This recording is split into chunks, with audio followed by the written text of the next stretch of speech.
21장 14절까지 봐야 되는데 길어서 여기까지만 보았습니다. 오늘 보고자 하는 것은 부활하신 예수님이 제자들과 특별히 세 번의 만남이 여기 요한복음에 기록이 되었거든요. 요한복음 21장 14절을 한번 볼까요? 이것은 예수께서 죽은 자 가운데서 살아나신 후에 세 번째로 제자들에게 나타나신 것이니라 그랬어요.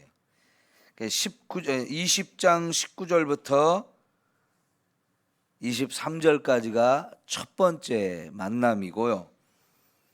26절부터 29절까지가 두 번째 만남이고 21장 1절부터 14절까지가 세 번째 만남입니다.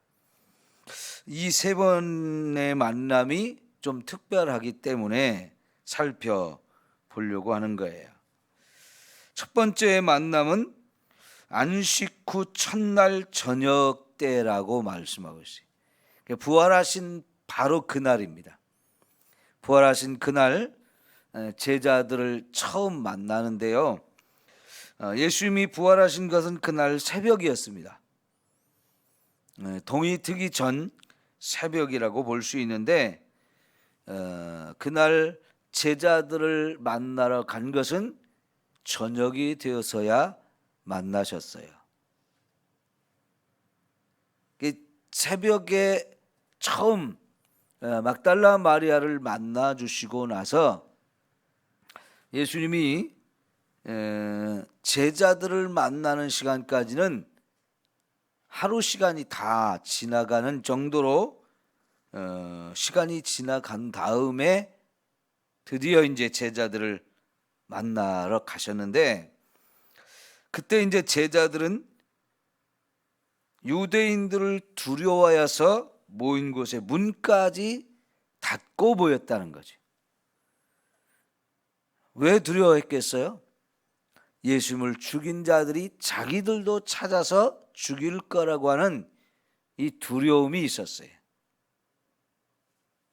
그리고 이제 사실 그 낮에 베드로하고 요한은 막달라 마리아의 말을 듣고 예수님의 무덤에 달려갔다가 빈 무덤만 보고 예수님은 만나지 못했어요.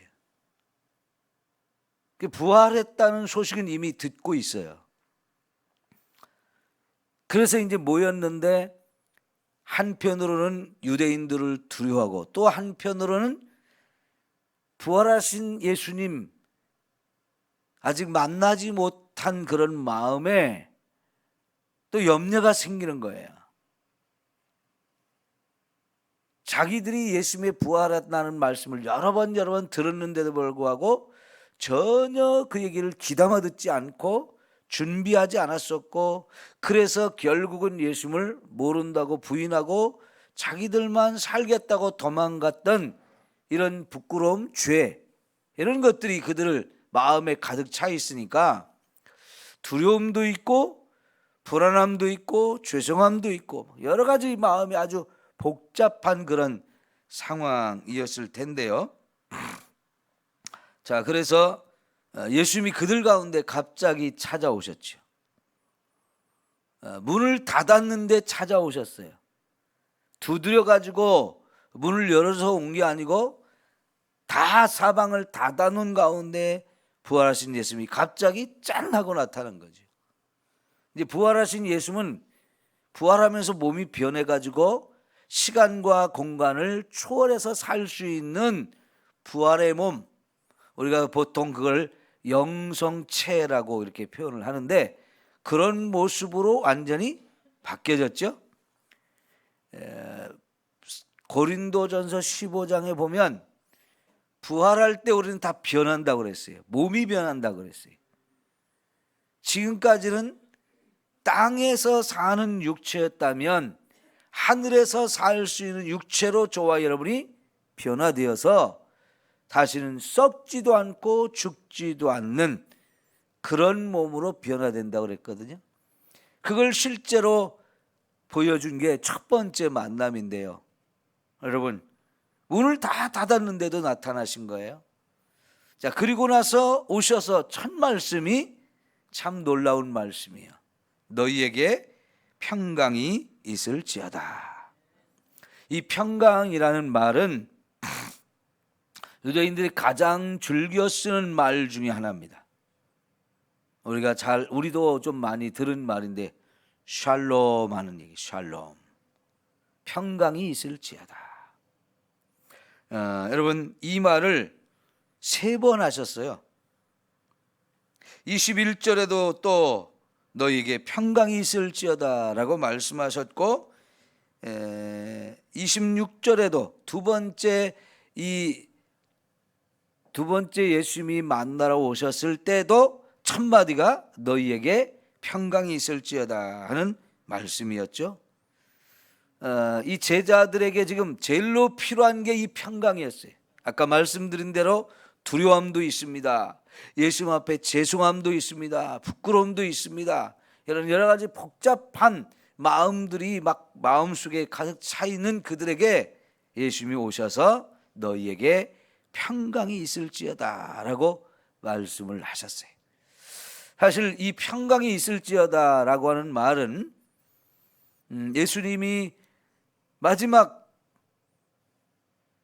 최후의 만찬을 하실 때, 돌아가시기 바로 전날 밤에도 마가의 다락방에서 이제 하시던 말씀 중에도 그 말씀을 하셨어요.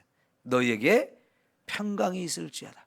내가 주는 평강은 세상이 주는 것과 같지 않다라고 말씀을 하시면서 주님이 주시는 이 놀라운 평강이 우리에게 있어야 된다고 말씀하시는데, 지금 그 평강을 제자들에게 주면서 그런 두려움이나 불안감이나 죄송함 이런 것들을 다 내려놓고 진짜 평강을 누리기를 원하시는 거예요.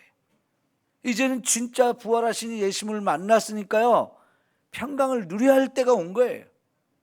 그런데 아직은 불안감과 죄송함 이런 것들이 그들 속에 있거든요. 그래서 여러 번 반복해서 말씀해 주심으로 인해서 마음의 평안을 가지라고 이렇게 말씀해 주시는 거죠. 특별히 이제 21절에 보면 나도 아버지께서 나를 보내신 것 같이 나도 너희를 보내노라 하면서 이제 그들이 나가서 증인이 되어야 할 것을 말씀하고 계시. 부활의 주님을 만났습니다. 그러면 이제 이 부활의 주님을 가서 전하는 자, 이게 이제 제자들에게 사명을 일깨워 주는 건데요. 이것 때문에 제자들을 그동안 훈련시킨 거잖아요. 처음 베드로와 이 제자들을 부르실 때 이제부터는 너희가 사람을 낚는 어부가 되게 하리라 라고 말씀하시면서 부르셨는데, 이 사명을 위해서 그들을 처음부터 불러주셨거든요. 그런데 이제 그 사명을 따라서 살아야 할 때가 온 거예요. 그러나 이때까지만 해도 예수님이 평강을 주신다는 말씀도 제대로 받아들일 수가 없었고, 또 보내신다는 말씀도 제대로 받아들이지도 못하고 이해하지도 못하는 그런 상황이었을 거예요. 그러나 어쨌든 예수님은 내가 너희들을 보낸다라고 말씀을 하시죠. 그리고 22절에는 숨을 내쉬면서 성령을 받으라라고 말씀하셨어요. 마치 창세기 2장에서 하나님이 아담과 하와를 처음 만드실 때 흙으로 그 육체를 만드시고 코에 생기를 후 하고 불어 넣으시듯이, 그때 인간의 몸속에 하나님으로부터 영이 들어오고 그 영이 우리의 영이 되어서 인간은 영과 육을 가진 그런 존재가 되어졌던 것처럼, 그렇게 인간을 창조하셨던 것처럼 예수님이, 부활하신 예수님이 오셔서 제자들에게 성령을 불어넣어 주셨어요. 근데 이때 성령을 불어넣어 주셨어도 이걸 아직도 이해를 못해요. 예수님이 분명히 마가의 다락방에서 성령을 보내주신다라고 말씀을 하셨어요. 내가 떠나고 너희에게 성령을 보내주실 것이다 라고 약속을 해주셨고, 그 성령이 오셔야 여러 가지 이제 우리가 알지 못하던 것들을 가르쳐주고 깨닫게 하고 생각나게 하고 진리에 대해서, 죄에 대해서, 의에 대해서 여러 가지를 가르쳐주면서 항상 함께 있을 것이라고 말씀하셨는데, 그 성령을 풀어넣으셨어요. 그래도 그 성령이 내게 오셨다는 걸 아직도 깨닫지 못하고 느끼지 못하는 상황이에요. 그리고 나서 너희가 누구의 죄든지 사하면 사해 줄 것이고 누구의 죄든지 그대로 두면 그대로 있으리라고 하면서 이들에게 엄청난 권세를 주셔요. 여러분, 사실 예수님이 많은 사람들한테 중풍병자 한 사람 고치면서 내가 너의 죄를 사한다 하는 말씀을 하셔가지고 큰 논란이 일어났었죠. 왜냐하면 이 말을 들은 바리새인들과 서기관들이 하나님 왜 누가 우리의 죄를 사하느냐면서 예수님이 그 죄를 사하는 권세를 가진 것, 하나님의 아들로서 이런 일을 할 수 있다는 것을 전혀 이해하지 못하고 깨닫지 못했었는데, 그 죄를 사하는 권세를 제자들에게도 주신다고 말씀하셔요. 엄청난 은혜죠. 자, 그렇게 첫 번째 예수님과 제자들의 만남이 끝났어요. 그런데 그날 그 자리에 도마가 없었어요. 나중에 도마가 왔을 때 제자들이 예수님 만났다고, 부활하신 예수님 만났다고 그러니까 도마가 내가 내 손으로 예수님의 이 못자국 난 손, 그리고 창에 찔린 옆구리를 만져보기 전에는 내가 못 믿겠다고 이런 어리석은 말을 했는데, 자, 여러분 26절 보면 며칠이 지났어요? 여드레. 그러니까 첫 번째 만나고 나서 두 번째 만남이 여드레 후에 예수님이 다시 찾아오셨는데, 이 만남은 도마가 있을 때 오셨어요. 그리고 손도 보여주고 옆구리도 보여주면서 부활하신 예수님이 확실히 맞다는 것을 확인시켜 주면서 도마에게 믿음을 갖게 하시죠. 자, 여러분, 특별히 이 도마가 있을 때 다시 나타나 주신 예수님, 12명의 제자를 뽑아서 길렀는데 그 중에 한 명 가룟 유다는 예수님 배반하고 후회하고 자살해 죽었죠. 지금 11명이 남았는데요, 첫 번째 만나던 그날 도마가 없어가지고 도마가 믿지 못하잖아요. 그러니까 두 번째 예수님이 찾아오실 때는 특별히 도마가 있을 때 찾아오셔가지고 그 한 사람도 믿지 못한 상태에 있는 게 아니라 믿을 수 있도록 이런 특별히 은혜를 베풀어 주시는 거죠. 여러분, 예수님은 이렇게 한 영혼 한 영혼에게 관심이 있고 그에게 필요한 것이 무엇인지를 정확하게 아시고 꼭 필요한 걸 주심으로 인해서 저와 여러분이 믿음으로 서게 해주시는 분이에요. 그런 하나님의 사랑이 오늘 저와 여러분에게 그대로 임한다는 사실을 기억하십시오. 하나님은 나를 모르실 거야. 하나님은 나는 기억도 안 하실 거야. 하나님은 나한테 관심도 없고 사랑도 없고, 이거는 진짜 악한 놈들이, 마귀가 저와 여러분을 시험에 들게 만드는 아주 악한 생각을 집어넣는 거예요. 여러분, 그런 어리석은 생각을 하지 마십시오. 그야말로 저와 여러분, 하나님과 우리 사이를 갈라놓는 이간질하는 아주 악질적인 생각인데, 이거 마귀가 주는 생각이에요. 다른 사람은 이미 다 예수님 만나고 다 믿는데 도마가 없을 때, 하필이면 없을 때 오셔가지고, 이게 어떻게 보면요, 도마가 굉장히 시험에 들기 딱 좋은 일이거든요. 어제 임세훈 목사님 시험에 관한 얘기 말씀하시면서 시험 들었다는 얘기 하지 말라고 그러셨죠. 시험 들었다는 얘기 하지 말라고 그랬어요. 그 말보다는 시험을 이길 수 있는 마음을 가져야 돼. 그죠? 그래서 시험 들었다는 얘기가 시험 들어가지고 막 여기저기 떠들고 다닐 것도 아니고, 시험 들었을 때 내가 다시 믿음을 회복해서 그거를 빨리 물리치고 회복될 수 있는 이런 자리로 가야죠. 예.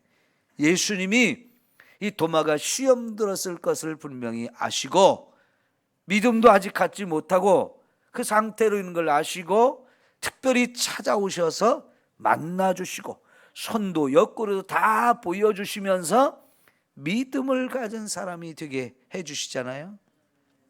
얼마나 감사한 거예요. 그죠?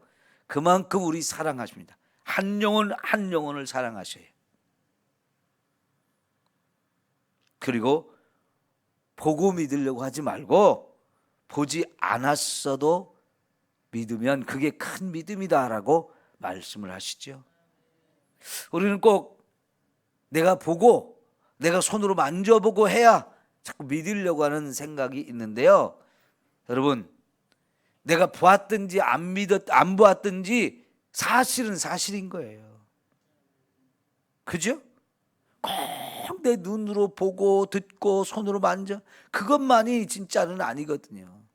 사실은 우리 눈도 믿을 만한 게 못 돼요. 우리 손의 감각도 믿을 만한 것이 못 돼요. 그보다는 하나님의 말씀이 더 정확한가.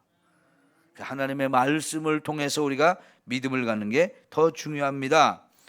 그런데 이렇게 두 번이나 예수님이 제자들을 찾아와주고 만나줬지만, 여러분 21장에 가보니까 그 후에 예수께서 디베랴 호수께서 또 제자들에게 자기를 나타나셨으니 나타내신 일은 이러하니라 하면서 과정을 설명하는데, 시몬 베드로와 디두모로 하는 도마와 갈릴리 가나 사람 나다나엘과 세베대의 아들들과 또 다른 제자 둘이 함께 있더니, 시몬 베드로가 나는 물고기 잡으러 가노라 하면서 갈릴리 바다로 고기를 잡으러 갔다는 거예요. 예수님이, 부활하신 예수님을 두 번 만났어요. 그리고 그분이 평강도 주시고 내가 이제 너희들을 보낸다고 하면서 사명도 받고 성령까지 부어주시고 권세도 주시고 믿음 없는 이 도마를 믿음을 주도록 그렇게 확인도 시켜주고 세워주셨지만, 이들이 예수님이 찾아와 만나준 아무런 효과를 지금 못 보고 있어요. 그리고 다시 갈릴리 바다로 옛날 일을 하기 위해서 고기잡이를 하러 가겠다는 거예요. 그러니까 너도 나도 따라서 7명이나 그곳에 갔어요.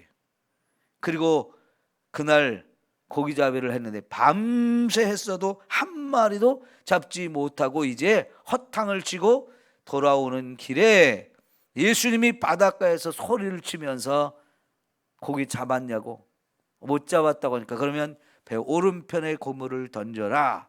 그러니까 제자들이 순종을 해가지고 보니까 엄청나게 잡혔어요. 그래가지고 이상해서 바닷가에 우리한테 말씀하신 분을 보니까 그때서야 그분이 예수님인 것을 알게 됐어요. 이게 세 번째 예수님을 찾아온 사건인데요. 왜 이런 사건이 벌어졌을까요? 제가 묵상하면서 왜 이런 사건이 벌어졌을까 묵상해 보니까, 제자들이 아직도 자기들이 예수님을 부인하고 도망간 일, 그리고 모른다고 했던 일, 이런 것을 주님과의 관계 속에서 해결을 못한 것 같아요.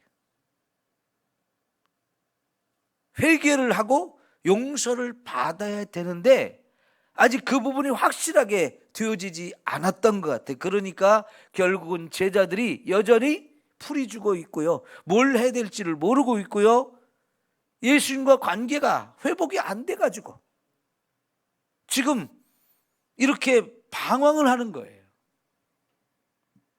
그때 예수님이 그들을 다시 찾아오시는데, 사실 이 지금 여기 갈릴리라고 하는 곳은 예수님이 이제 처음 부활하신 그날 새벽에 막달라 마리아에게 뭐라고 그랬어요? 막달라 마리아를 처음 만나가지고 제자들에게 가서 내가 부활했다는 얘기를 좀 가서 전해주라고 하면서 갈릴리에서 만나자 그랬거든요. 예수님은 이 상황을 이미 다 내다보고 계셨던 거예요. 갈릴리에서 만나야 될 이유가 분명히 있었던 거예요. 그거는 제자들과 거기서 만나서 예수님과의 관계가 다 회복되어져야 되기 때문에 제자들이 가지고 있는 이 죄책감, 죄를 범하고 나서 그 문제를 해결을 못 해가지고 그 때문에 괴로워하고 힘들어하는 이 죄책감의 문제를 해결해 주려고 이 갈릴리에서 만나려고 하셨던 거예요. 그러니까 제자들이 이 갈릴리에 가는 것은 예수님의 약속의 말씀 가지고 갈릴리 만나러 가는 게 아니고 거기를 만나러 갈 수가 없어요. 여전히 죄 문제가 해결이 안 돼서. 여러분, 죄 문제가 이렇게 우리를 힘들게 하는 거예요.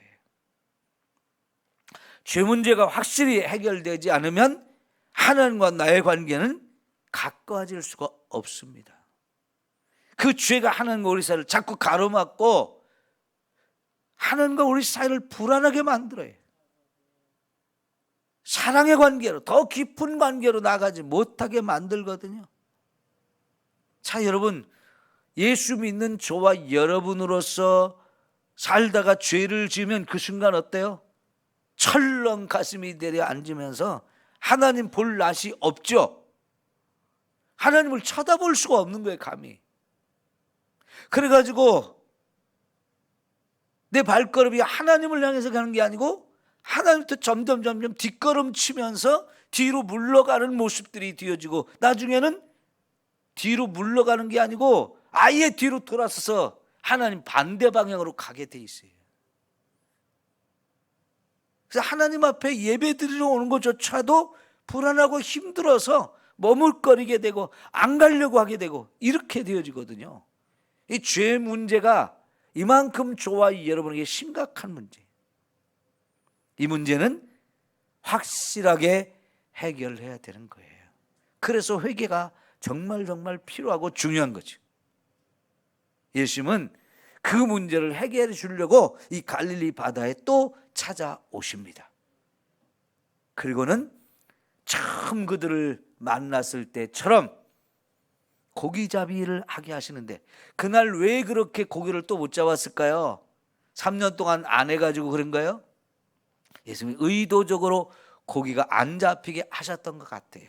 그리고는 처음 만났을 때처럼 예수님의 말씀에 의지해서 그물을 내려가지고 엄청난 고기를 잡게 하시고 이게 첫 번째 그들을 불러줬던 그때의 상황을 다시 한번 재현해서 그걸 추억하게 만들고요. 이들은 사람 낚는 어부가 되어야 할 사람이라는 거, 사명을 갖고 살아야 될 사람이라는 거, 이거 고기잡이 이게 문제가 아니라는 거죠.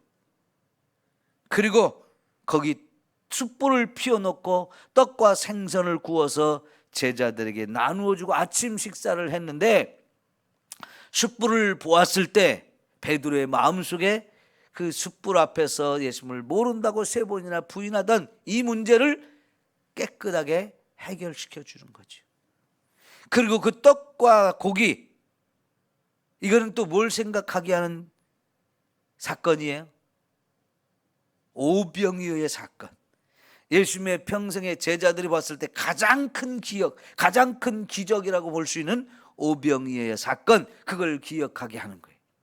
이런 여러 가지로 예수님이 제자들과 만남을 통해서 제자들의 마음속에 있는 죄책감도 다 해결시켜 주시고 이제 그리고 나서 16절 이제 베드로에게 네가 나를 이 사람들보다 더 사랑하느냐 하면서 주님과의 관계 속에서 사랑의 관계를 회복시켜 주시고 그러면 사랑의 관계가 회복되어지니까 내 양을 먹이라 하면서 사명을 다시 세워주잖아요.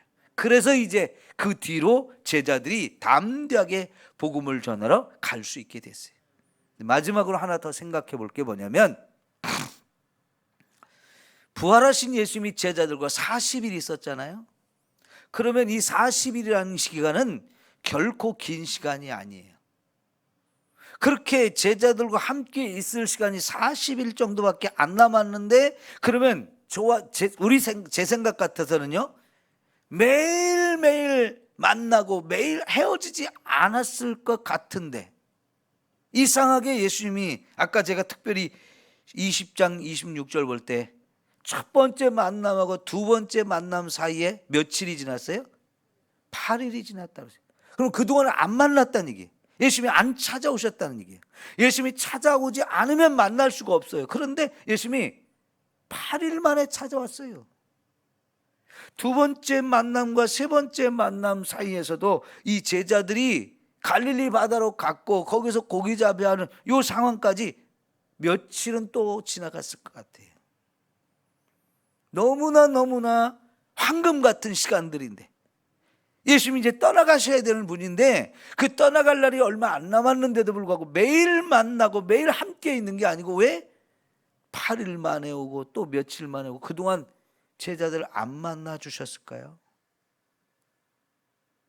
이제는요, 제자들에게 예수님과의 만남, 지난 3년 동안 함께 다니면서 보고 듣고 배운 것들을 막 마음속에서 되새김질하면서 정리하는 시간들을 주신 것 같아요.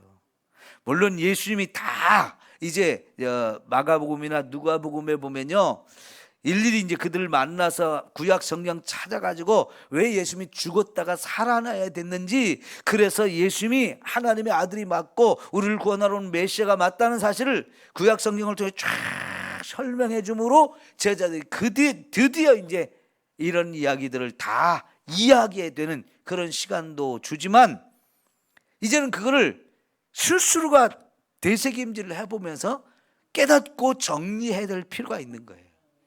그러니까 여러분, 제가 이렇게 설교를 하잖아요. 그럼 저는 설교하기 전에 이미 이 말씀들을 충분히 공부하고 묵상하고 그러면서 말씀을 정리해가지고 여러분에게 설교를 하는데, 여러분은 가만히 있다가 들었어요. 사실은 제가 강해 설교를 하는 이유 중에 하나는, 오늘 설교를 하는 본문, 내일은 그 다음 본문을 설교할 거잖아요. 그러면 여러분들이 그렇다면 미리 여러분도 집에서 한번 읽어보고 좀 생각해 보면서 이 말씀이 무슨 뜻일까? 이 말씀을 통해 하나님 나에게 뭔 말씀을 하실까? 이거를 좀 생각하고 와서 들으면 훨씬 은혜가 되는데, 사실 그렇게 하시는 분들이 없잖아요. 그죠? 그러면 아무 생각 없이 와서 말씀을 들어도 하나님이 제가 깨닫게 한 말씀을 여러분에게 선포하기 때문에 깨달음들이 있지만은, 돌아가셔서 오늘 들은 말씀을 또 오늘 계속 묵상한다면 그 말씀이 여러분에게 정리가 되고 그 말씀이 하루 종일 내 삶을 지배하고 이끌어가는 생명의 말씀, 살아서 역사하는 말씀이 될 거예요. 근데 그게 없으면 한 귀로 듣고 한 귀로 흘려버리는 그런 말씀이 되기가 쉬워요.